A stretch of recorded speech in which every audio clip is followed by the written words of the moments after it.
Begin this morning, though, in Ukraine with a sharp escalation in tensions between Russia and the West. With more than 150,000 troops massed on the border with Ukraine, Russia's parliament has now given President Putin the green light to use his troops abroad. That's after Russia recognized two separatist-held territories in eastern Ukraine and ordered troops into those areas. The Kremlin now says it will support the rebels' territorial claims in that whole region beyond the borders of those two enclaves. In response, the United States and several other nations are imposing sanctions on Russia with the promise of more to come if the situation gets worse. The White House says a potential summit between Presidents Biden and Putin will no longer take place, while Secretary of State Antony Blinken has canceled a meeting with his Russian counterpart. Despite the breakdown in talks, President Putin said this morning that Moscow is ready for diplomatic solutions, but added that his country's interests are non-negotiable. Yesterday, President Biden lashed out at Russia's leader for what he described as the beginning of a Russian invasion. Who in the Lord's name does Putin think gives him the right to declare new so-called countries on territory that belong to his neighbors? This is a flagrant violation of international law and demands a firm response from the international community. We've got global security reporter Dan DeLuce and NBC News White House correspondent Carol Lee standing by with more on this. But before that, let's go to NBC News correspondent Aaron McLaughlin in Kyiv and NBC News reporter Matt Bodner in Moscow. Aaron, what's the situation like on the ground right now in eastern Ukraine? Well, here in Kyiv, authorities have declared a state of emergency. Joe, this just happening just a short while ago. It is yet to be formally rubber stamped by the parliament, but that is expected for this evening. And essentially what that does is gives the state extraordinary powers to do things like secure critical infrastructure sites. Also, when it comes to transportation, they're now able to set up checkpoints in and around cities here in Ukraine. The police are now allowed to stop people and ask for their papers. And this is because I was speaking to the former Ukrainian defense minister. It's perceived to be a high threat level now for the whole of the country.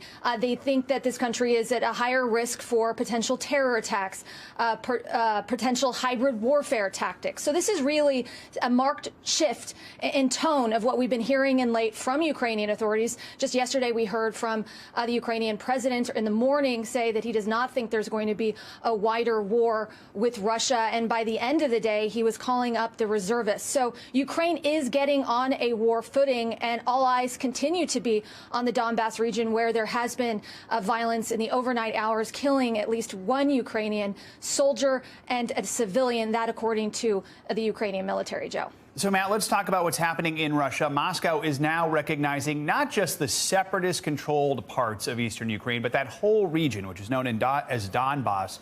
Parts of that area are still under the control of the Ukrainian government. So is this the clearest sign yet that Putin is preparing for a full invasion? Thank you, Joe. Well, it is certainly a clear sign that this is not necessarily stopping in the currently rebel-controlled areas. As you mentioned, President Putin has basically declared that the entire Donbass region is part of their territorial claim. And, you know, when he talks about looking for a diplomatic solution, we need to be very clear about what that means in his mind. That is basically the Ukrainian military now ceding control of the rest of Donbass as it is officially recognized on anyone's map at this point. There are other signs that even then Putin may still have bigger things in mind. You know, we all heard his speech on Monday where he kind of methodically undermines, in his view, any kind of Ukrainian claim to sovereignty or statehood. And we just saw this morning a really fascinating Russian state media report, complete with an infographic, that kind of showed you, it kind of visualized everything Putin laid out in his speech. Eastern, Western Ukraine, gifts from Lenin. Northern Ukraine, a gift from the Russian Tsars. And of course, Crimea, a gift from Soviet leader Khrushchev. So they are laying down the groundwork, if they need it, for further action beyond Donbass. So, Aaron, in recent weeks, Ukraine's president has appeared at times to almost downplay the threat of a Russian invasion. Last night, he said Ukraine is facing a threat to its existence. He's calling up the country's reservists. The country has also urged its citizens to leave Russia. How dramatic is the new change of tone we're seeing in Kyiv? Well, it is dramatic, Joe. I think up until President Putin's speech earlier in the week, in which, as Matt just outlined there, he essentially said that Ukraine is not a country. Up until that point, people here were taking these Western intelligence assessments seriously. They were listening. They didn't discount it outright, but there was a sense of disbelief that the Kremlin would go after Kyiv directly. But that, of course, all changed when they saw and heard for themselves what Russian President Vladimir Putin had to say. And so, as I said, we are now seeing this country assume more of a war footing in terms of the preparations that are underway in cities across Ukraine. Here in Kyiv, for example, they're scrambling at the moment to get satellite phones. They don't have them here, and they need them for some 500 critical infrastructure sites, according to an official that I have been talking to. So they're really trying to now scramble in a way to prepare for the worst. And Matt, we've got Japan, Canada, and Australia now joining the U.S. and U.K. by imposing sanctions. I mean, how is the Kremlin responding to this global response quickly? So basically, we heard it says it all last night that the Kremlin spokesman Dmitry Peskov, when asked if they watched Biden's announcements yesterday, said they just weren't watching it. They were busy. Russia, of course, expects sanctions. They have been preparing. They've been kind of building up, insulating their economy for years on this. They do not seem to fear sanctions. But of course, we are still waiting on harsher measures if Russia continues its push into Ukraine. But for now, they seem unfazed. Aaron in Ukraine, Matt in Russia, thank you both. Appreciate it. Now let's bring in NBC News White House correspondent Carol Lee in Washington. And Carol, let's start right there. I mean, Matt just said Russia expects sanctions. Let's start with the ones we know about so far from the White House. Who's being targeted? What's the latest there? Well, Savannah, the White House has sanctioned 2 major Russian banks so they can't transact in U.S. dollars. And they've also sanctioned Russia's sovereign debt, which is seen as significant, although Russia has prepared for that in some ways and has a rainy day fund. And they've sanctioned individuals, so including some adult children of members of Vladimir Putin's inner circle. Now, the White House is underscoring that this is just the beginning, that if Putin escalates, the administration will also escalate in coordination with its allies. But they're saying that this is in response to actions that Vladimir Putin has taken so far. At the same time, they say that they don't expect privately, and the president said this publicly yesterday, he still thinks, despite these measures, there's going to be a massive attack on Ukraine. And also, Carol, quickly, what's the latest word on prospects for a meeting between President Biden and President Putin, as was being discussed earlier this week? Yeah. They're pretty dim. They're saying that this is not something that's going to happen. You saw the Secretary of State cancel his meeting with Sergei Lavrov, the foreign minister of Russia, which was supposed to take place tomorrow. The Biden-Putin meeting was always in principle, meaning it was contingent on the Blinken-Lavrov meeting and also whether or not Russia decided to invade. The administration saying they've taken that step now, so that meeting is on ice. And Carol, let's talk about some of the impacts here at home between the threat of war and these sanctions. I mean, the stock market has gone on a wild ride. Now Americans are already paying more at the pump. Gas prices were already at an 8-year high. They're spiking. Is the White House concerned about the impact of these sanctions at home?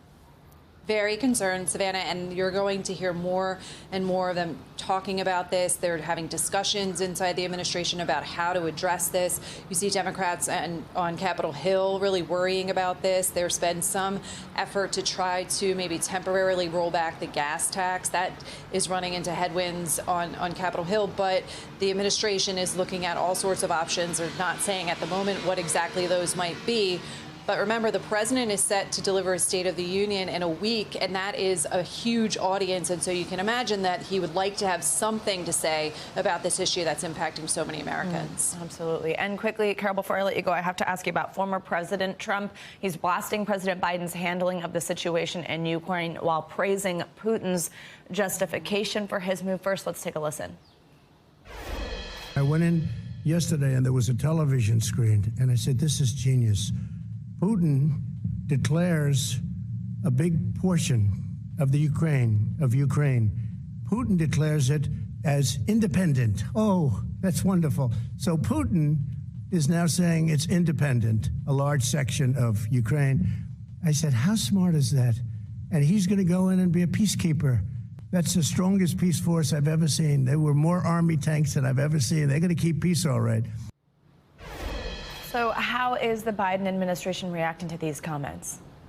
Well, White House Press Secretary Jen Psaki was asked about these comments yesterday, and she said this administration is not going to take advice from anyone who praises Vladimir Putin. Savannah. All right, Carol Lee, thank you so much. U.S. troops are now on the move across Eastern Europe in response to Russia's latest moves. President Biden also announced yesterday American forces already stationed in Europe would be repositioned to Poland, and a new deployment of troops and aircraft are on their way to the Baltic countries of Estonia, Latvia, and Lithuania. The goal to strengthen our NATO allies there. NBC News global security reporter Dan DeLuce joins us with more on these troop movements throughout Europe. Dan, good morning. So President Biden laid out why he was ordering these deployments during his speech yesterday. Let's take a listen. Let me be clear. These are totally defensive moves on our part. We have no intention of fighting Russia.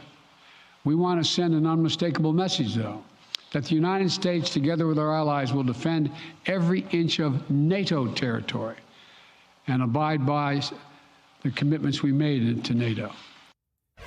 Dan, we know the troops are not going into Ukraine, but what's the goal of the president's moves here? And could this do anything to deter Russia from moving farther into Ukraine? Yeah, this is really an attempt to, again, bolster the eastern flank of NATO and also to carry out really what the U.S. said it would do. And so this has been going on for several weeks now, where the U.S. has been sending relatively modest numbers of troops and equipment and aircraft to countries that border Russia in the NATO alliance. And it's to send a signal to Putin, really, that the more Russia takes aggressive actions, the more NATO will expand its presence in the East. And of course, Russia and Putin has complained that over the decades, NATO has expanded, that other countries joined NATO in Central and Eastern Europe. And this has frustrated him greatly. He believes that's unjust and that NATO should somehow retreat from those countries. And so the White House is making it clear to Russia, the more you take aggressive action, the more we're going to bolster that eastern flank. So they're sending these troops that are stationed in Italy. They're sending helicopters to those Baltic countries. But if it's not at all clear that this is going to deter Russia and Ukraine.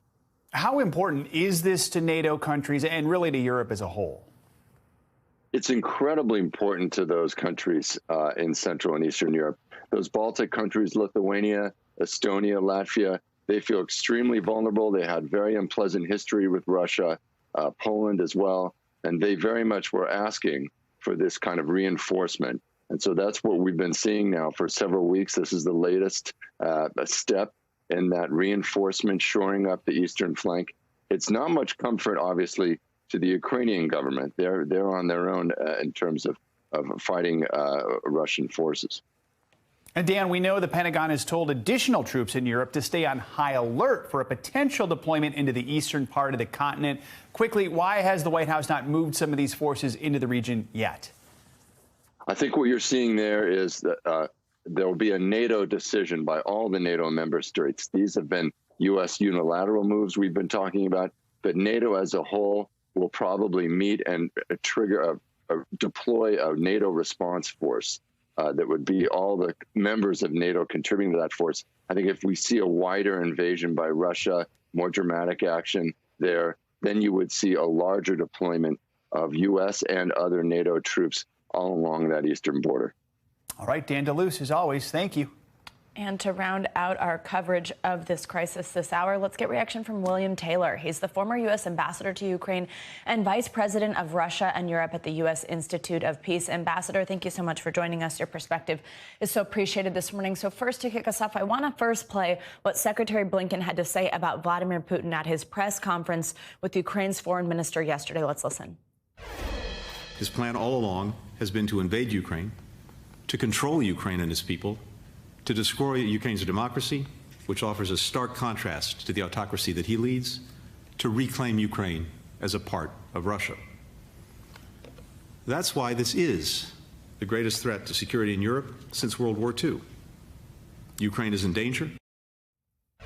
The greatest threat to security in Europe since World War II. Do you agree with that assessment by Blinken? And what do you make of the situation right now? Did you expect it to escalate as we've seen it thus far? Savannah, I do agree that this is the greatest threat since World War II. It's clearly the biggest buildup of weapons and arms by the Russians since World War II. It has the potential to be as damaging as the big battles in World War II that claimed many, many casualties, deaths of soldiers as well as civilians. So this is a major challenge. This is something we have to take very seriously. And we've seen the Russians move into Ukraine. The Russians have gone across an internationally recognized border into Ukraine, into a sovereign country, their neighbor. And Secretary Blinken's right. This is what President Putin has had in mind all the time. He wants to control Ukraine. He wants to dominate Ukraine. The Ukrainians, it's a sovereign country. They want to live a normal life. They would like to be part of Europe. And so that's a challenge that we have to support, and that Secretary Blinken is doing exactly that. And let's talk about the sanctions that have been handed down so far by the U.S. and others as they have crossed this border. Some people are calling for tougher measures right away, but the Biden administration seems to prefer holding some options back, essentially saying that full-scale punishment right now means there isn't this leverage for a full-scale invasion later. Do you agree with that strategy? What do you think should be done at this point? Because, as you mentioned, they have crossed that border. They've crossed that border.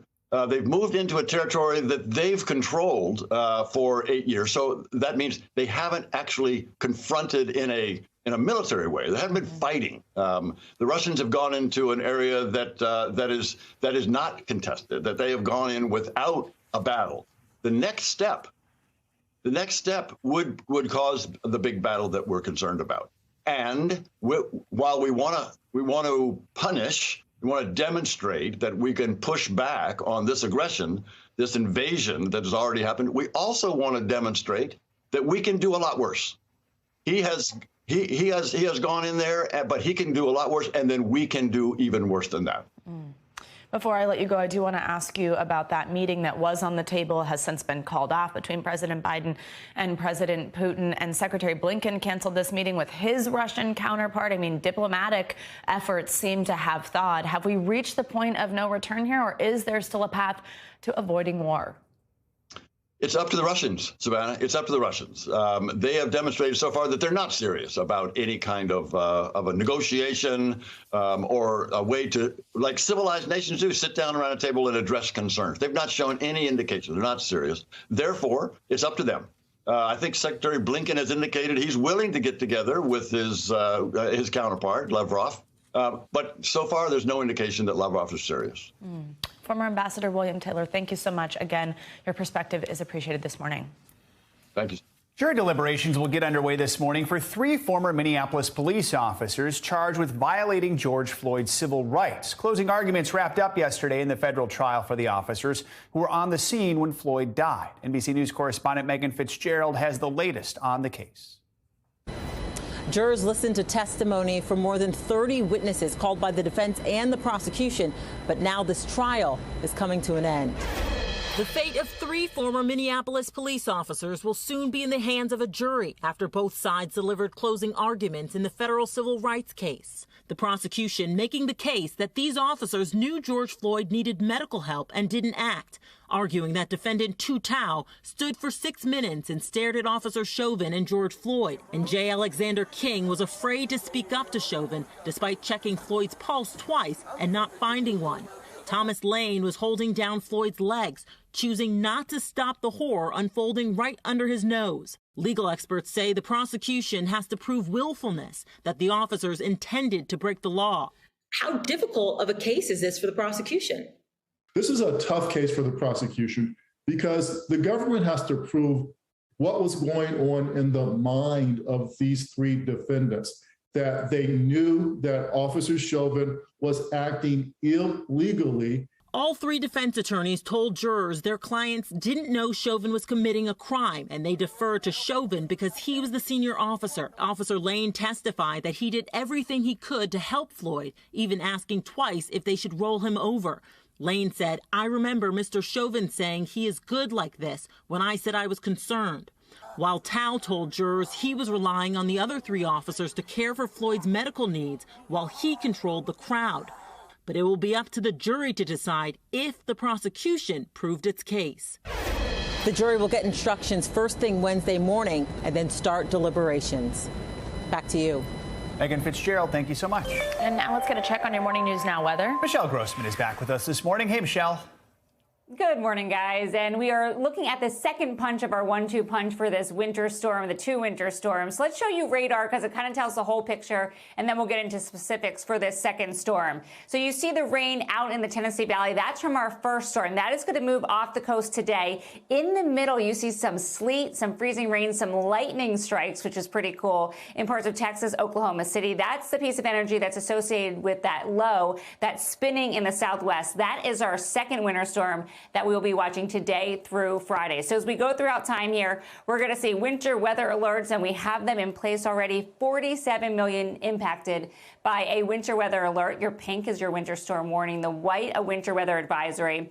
And then we even have blue in New England. That's your winter storm watch. So look at that swath of ice. This is the biggest concern over the next few days, from central Texas all the way to the northeast. And we could see impassable roads in the bullseye in the middle of that ice, and also some power outages. Now, as far as snowfall totals, the highest amounts in the Rockies. And then as we scoot to the northeast, we're looking at interior northeast, also New England, where we could see 4 to 6 inches today, tomorrow, and then by Friday, even heavier snow. Boston, you could see a foot of snow. Back to you guys. All right. Thank you, Michelle. Appreciate it. Thanks, Michelle. See you in a bit. Thanks for watching our YouTube channel. Follow today's top stories and breaking news by downloading the NBC News app.